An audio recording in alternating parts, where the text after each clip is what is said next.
국민의힘의 17번 이시우 전 비서관이 공천 취소가 됐기 때문에 역시 뭐 명단 조정, 순번 조정 모르겠습니다. 어쨌든 좀 바뀔 것 같은데 오늘 국민의힘 윤희석 대변인이 위성정당 국민의 미래 비례대표 명단 논란에 대해서 공식적으로 라디오에 나와서 순서라든지 명단의 변화가 좀 있을 것 같다 이렇게 얘기를 했습니다.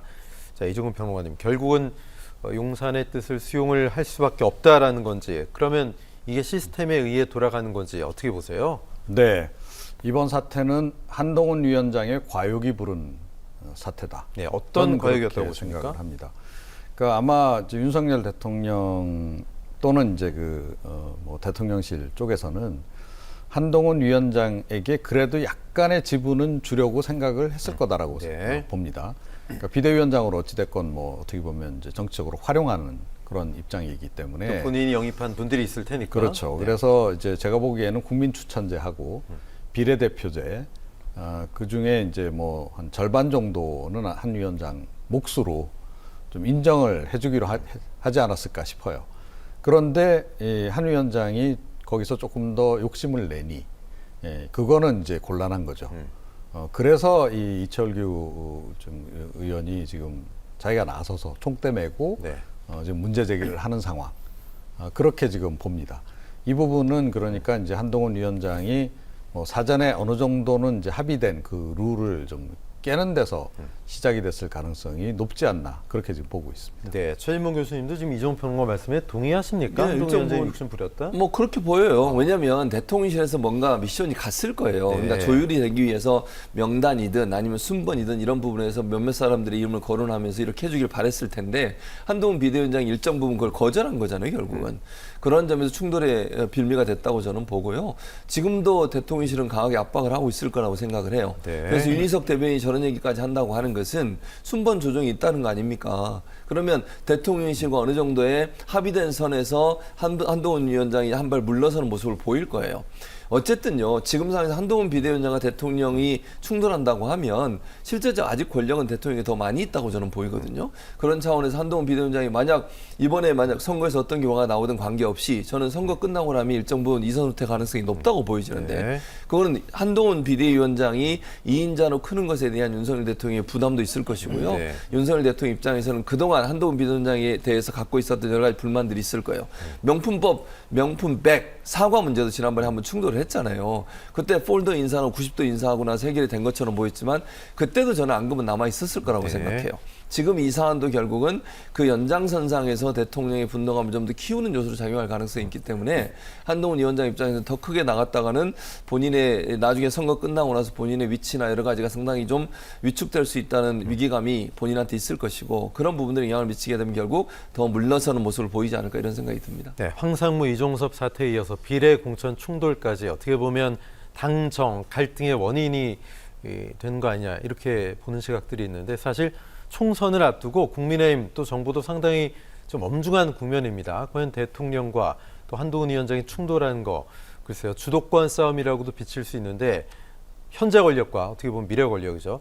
지금 국민의힘이 그럴 수 있는 상황입니까? 어떻게 보세요? 뭐 얼마 전까지는 그럴 수 있다라고 이제 생각을 했겠죠. 네. 그러니까 뭐 최근에 국민의힘 정당 지지율도 올라서 올랐었죠. 뭐 그러니까 윤석열 대통령 지지율도 좀 회복이 되고 하니까 그럼 잘하면 이제 우리가 이기겠네 이제 이 생각을 한 거죠. 그러니까 좀 근거 없는 자신감이었는데 어찌 됐건 이제 그 자신감에 근거해가지고 뭐 이대로 가면 우리 이길 것 같다 이러면서 이제 자만심에 싹 빠진 거죠. 그러면서 이제 결국은 이제 이런 그 일들이 이제 전개가 된 겁니다. 그러니까 이종섭 장관 건도 그렇고 또 이제 황상무 이제 전 수석 건도 그렇고 다 이제 오만함에서 빚어진 그런 그 사태인 거고. 그러니까 지금 국면에서는 이제 이거라도 빨리 수습을 하지 않으면 안 되는 거죠. 그리고 공천 갈등 부분은 사실은 민주당 같은 경우에는 미리 매를 맞은 이제 그런 상황인 거고요. 세게 맞았죠, 미리. 그렇죠. 네. 이제 그 반면에 이제 국민의힘은 매 맞을 일을 다 뒤로 미뤘다가 지금 맞고 있는 겁니다. 네. 근데 이게 전략적으로 보면 이제 어떤 게 더 손해냐? 사실은 이게 이제 더 손해인 거죠. 그리고 이게 좀 분산이 됐더라면 그야말로 뭐 황상무 수석 건이라든가 이종섭 장관 건과 또 이 건이 이제 약간 시차를 두고 이렇게 전개가 됐으면 좀 충격이 덜했을 텐데 동시다발적으로 오면서 지금 이제 여론에 굉장히 갑자기 악영향을 미치고 갑자기 이제 그 우세에서 열세로 좀 상황이 전환되는 어떻게 보면 굉장히 자초한 측면이 강하다 이렇게 생각을 합니다. 네. 자, 한동훈 위원장에게 힘을 실어주는 수도권 총선 출마자들 중심으로 특히 이제 여러분들도 이야기를 하면서 우려를 나타냈죠. 종로에 나가는 최재형 의원은 이관섭 대통령 실장을 비롯해서 대통령실 전면 쇄신해라 이렇게 얘기하고 있고 또 옆에서 거드는 사람이 더 밉다 그랬나요? 개혁신당 이준석 대표는 SNS에 국민의힘 수도권 일부 인사들과 대화를 주고받았는데 하면서 당 내에서는 대통령 탈당 요구까지 나올 수도 있다. 뭐 이런 폭탄 발언까지 나왔습니다.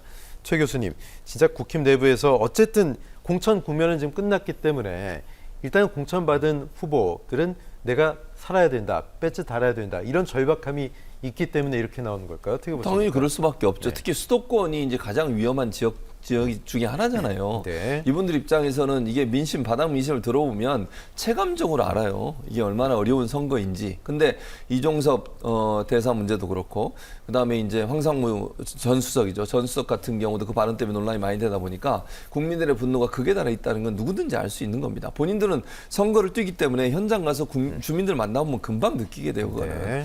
네. 이분들은 그걸 반영해달라고 요구할 수 있겠죠. 그럼 대통령실을 받을 거냐? 저는 아니라고 봅니다.